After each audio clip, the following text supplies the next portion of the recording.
जब लोग कहते हैं कण कण में व्यापक है, कहां नहीं है, सर्वव्यापी है, कण कण में ईश्वर है। क्या सचमुच भगवान कण कण में व्यापक है? आपका विवेक इस बात को स्वीकार करता है कि कूड़ा कचरा गंद गटर सब में भगवान है? इस बात को स्वीकार करता है?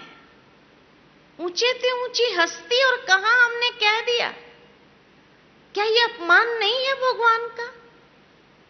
तब मनुष्य क्या कहता है कि नहीं, सभी मनुष्य में आत्मा भी है और परमात्मा भी बाजू में बैठा है। अब ये कहां तक सत्य है? आत्मा भी है और परमात्मा भी अगर बाजू में बैठा हो और एक व्यक्ति दूसरे का खून करे तो ये कर्म किसका? आत्मा का या परमात्मा का? क्या कहेंगे? आत्मा का या परमात्मा का? आत्मा का। अगर ये कर्म आत्मा का है तो उस वक्त परमात्मा अंदर बैठे क्या कर रहा था? क्या सर्वशक्तिमान के पास इतनी शक्ति नहीं है जो एक आत्मा को गलत कर्म करने से रोक सके? आज आप घर में बैठे हो, बच्चे सामने खेल रहे हो, किसी बात को लेकर झगड़ा करने लगे, मारपीट करने लगे, आप देखते रहेंगे कि छुड़ाएंगे? क्या करेंगे? छुड़ाएंगे ना।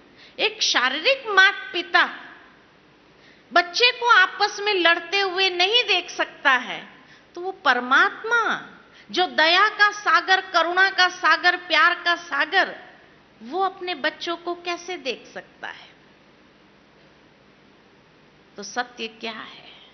कई बार कई लोग हमें कोई बात बताते हैं, हमें मालूम नहीं होते है, तो हम क्या कहते हैं? छोड़ो ना, तुम क्यों ये झंझट में जाते हो, छोड़ो, ऊपर वाला जाने, कहते हैं ना। कभी गलती से कहा नीचे वाला जाने, अनजानेपन में भी अंदर से यही निकला, ऊपर वाला जाने। तो ये ऊपर वाला कौन है फिर, और नीचे वाला कौन है फिर? गीता के अंदर जब भगवान ने ये वायदा दिया, यदा यदा ही धर्मस्य, जब ये वायदा दिया गया कि अधर्म के समय पर मैं इस संसार में अवतरित होता नहीं है, तभी तो आएगा, तभी तो इतना अधर्म फैला। अगर वो यही है तो उसके होते इतना अधर्म कैसे? अगर वो यही है तो फिर कौन आएगा? कितने सारे सवाल हैं। आज प्रकृति के अंदर भी ये विशेषता है कि लोहे को अगर अग्नि में रखा जाए तो अग्नि का गुण लोहे में आ जाएगा, कि लोहा भी एकदम लाल और गर्म हो जाएगा। संग का रंग, अगर प्रकृति अपनी विशेषता के माध्यम से संग का रंग लगा सकती है, मनुष्य में भी हमने देखा कि कोई थोड़ा दिन किसी के संग में रहता है तो उसको संग का रंग लग जाता है। मनुष्य तो छोड़ो, पशु पक्षी को भी संग का रंग लग जाता है। वो कहानी याद आती है कि एक बार एक शिकारी दो तोता पकड़ कर ले आया, बाजार में बेचने बैठा। एक तोते को एक महात्मा अपने आश्रम पर ले गए, दूसरे तोते को एक बदमाश अपने अड्डे पर ले गया। थोड़े दिन में देखा गया कि जो तोता महात्मा के आश्रम पर गया था वो सुबह सुबह राम राम बोल रहा था, और जो तोता बदमाश के अड्डे पर गया था वो सुबह सुबह गालियां बोल रहा था। पशु पक्षी को भी संग का रंग लग जाता है। परमात्मा गुणों में अनंत, अगर वो हम सबके अंदर बैठा हो और उसका कोई गुणों का संग का रंग हमें न लगे, ऐसा कभी हो सकता है? हो सकता है। लेकिन तब फिर बात ये यही आती है कि सर्वव्यापकता की बात भी तो शास्त्रों में ही आई, तो क्या शास्त्र गलत है? शास्त्र गलत नहीं है, लेकिन शायद शास्त्र में जिस भाव से लिखा गया है उस भाव को हमने समझा ही ना हो, यह तो हो सकता है। शास्त्र किसने लिखा? ऋषि मुनियों ने लिखा। और ऋषि मुनियों ने यह शास्त्र किस बेसिस पर लिखा? अपने अनुभव के बेसिस पर लिखा। और कहा जाता है कि उस समय के ऋषि मुनि they were able to travel through time, समय के अंतराल से वो देख सकते थे, ट्रैवल कर सकते थे। और जब उन्होंने ये देखा कि कली काल जब आएगा तो घोर पाप कर्म होगा और मनुष्य को ये पाप कर्म से बचाएं कैसे, तब उन्होंने शास्त्र में ये बात लिख दी कि हे मानव, तुम जब पाप करता है तो ये मत समझना तुझे कोई नहीं देख रहा है, ईश्वर सब जगह है, वो तुझे देख रहा है। जिस तरह एक छोटा बच्चा होता है जब घुटना करना सीखता है, घड़ी घड़ी घर से बाहर जाना चाहता है, मां को उस वक्त बहुत ध्यान रखना पड़ता है कि कहीं बच्चा रास्ते पर ना निकल जाए, इसलिए मां उस बच्चे को दरवाजे तक ले जाती है, बाहर एक गाय या बकरी या कुछ भी दिखाकर, कुत्ता दिखाकर कहेंगे देख बाहर गया ना, कुत्ता उठा के ले जाएगा। कुत्ता कोई उठा के ले जाने वाला नहीं है, लेकिन एक डर बिठाया बच्चे की सुरक्षा के लिए, और बच्चा घुटना करते हुए दरवाजे तक जाता भी है।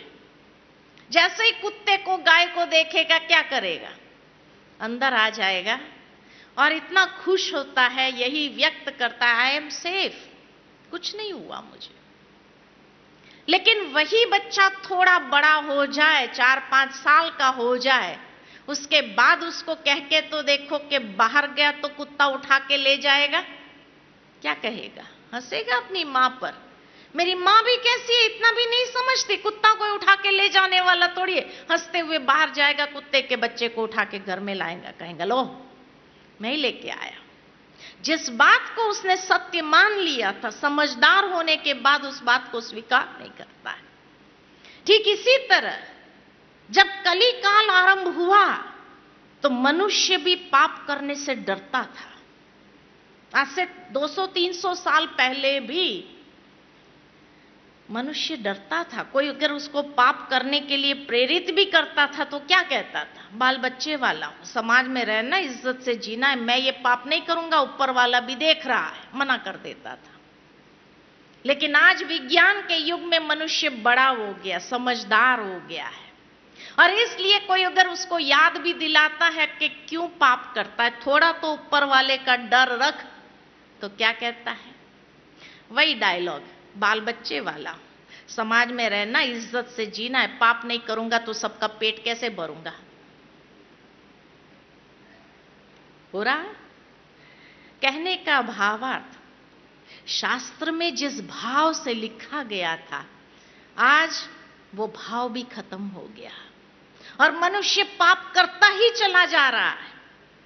कोई डर नहीं, सोचता है, कोई कहता है तो कहेंगे देख लेंगे, यही कहते हैं ना, देख लेंगे, जब आएगा हिसाब चुकतू करने का तब देखा जाएगा, अब तो कर लो, मौज कर लो, है ना, कोई डर नहीं। कई बार कई लोग हमसे बहस करते, आप क्या कहना चाहते, भगवान सर्वव्यापी नहीं है? हम उनको पूछते आप मानते, कहते हैं हाँ मानते हैं ना, भगवान कण कण में है। फिर हम उसको एक ही बात कहते हैं, इसका मतलब आपने जीवन में कभी कोई पाप कर्म नहीं किया होगा, क्योंकि जो इस बात को मानता हो, स्वीकार करता हो कि भगवान मुझे देख रहा है, उससे कभी कोई गलत काम होगा? जब ये बात कहते हैं कि आपने जीवन में कभी कोई गलत काम नहीं किया होगा, तो चुप हो जाते हैं, ऐसी बात नहीं है। फिर कैसी बात है? अगर पाप भी करते जाना है तो वाई एडवोकेट? या तो पाप न करो, उस बात को स्वीकार करो, पाप न करो। पाप भी करना है और कहता है भगवान हमें देख रहा है, वो कर, कितना पैराडॉक्स है मनुष्य जीवन के अंदर। हम तो उस बात को स्वीकार करते हैं। आज कोई हमें कह देता है कि बहन जी आप अकेले जा रहे हैं बाहर, तो हम कहेंगे नहीं, भगवान मेरे साथ है, उसकी याद हमारे साथ है ना। और इसीलिए कोई गलत काम नहीं करना है, उस भावना को लेकर चलो। बड़ी ऊंची बात है, लेकिन सिद्धांतिक रूप से मान लेना कि ये माइक में परमात्मा इसलिए बैठ के इसकी पूजा करना, या कुर्सी में परमात्मा इसलिए बैठ के इसकी पूजा करना, ये टेबल में परमात्मा इसलिए बैठ के इसकी पूजा करना, ये अंधश्रद्धा है। अंधश्रद्धा का प्रचार नहीं करना है, उस भावना को लेकर चलो, जीवन में कभी कोई गलत काम नहीं होगा। शास्त्र ये बताना चाहते थे, लेकिन वो भाव खत्म हो गया, सिद्धांतिक रूप में आ गए, जो आया उसकी पूजा करने लगे, हर चीज की पूजा कर रहे हैं। कितनी अंधश्रद्धा हो गई। क्लियर हो गई ये बात। मेरे परम पिता परमात्मा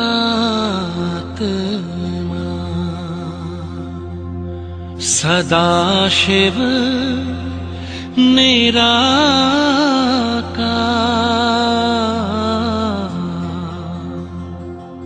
ओ आनंद के सागर,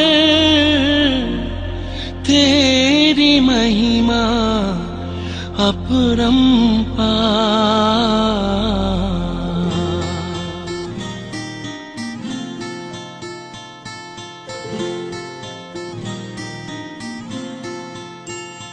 मेरे परम पिता परमात्मा,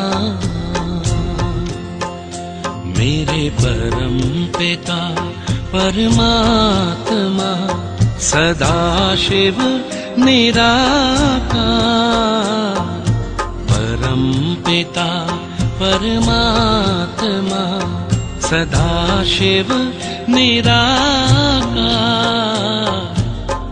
ओ आनंद के सागर, तेरी महिमा अपरंपार, महिमा अपरंपार,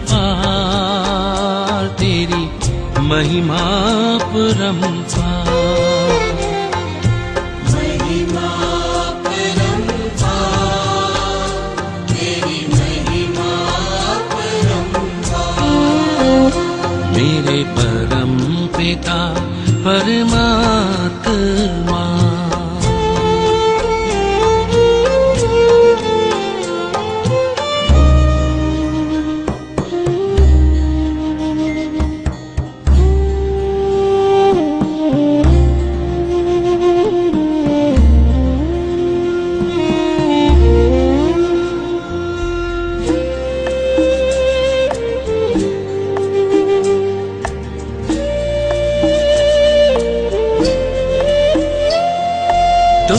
सृष्टि के ज्ञाता हो, वरदानों के दाता हो, तुम सृष्टि के ज्ञाता हो, वरदानों के दाता हो।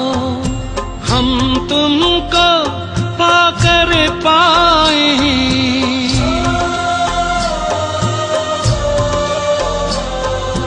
हम तुमको पाकर पाए, गति सद्गति उपहार, महिमा अपरंपार, तेरी महिमा अपरंपार। महिमा अपरंपार, तेरी महिमा अपरंपार। मेरे परम पिता परमात्मा।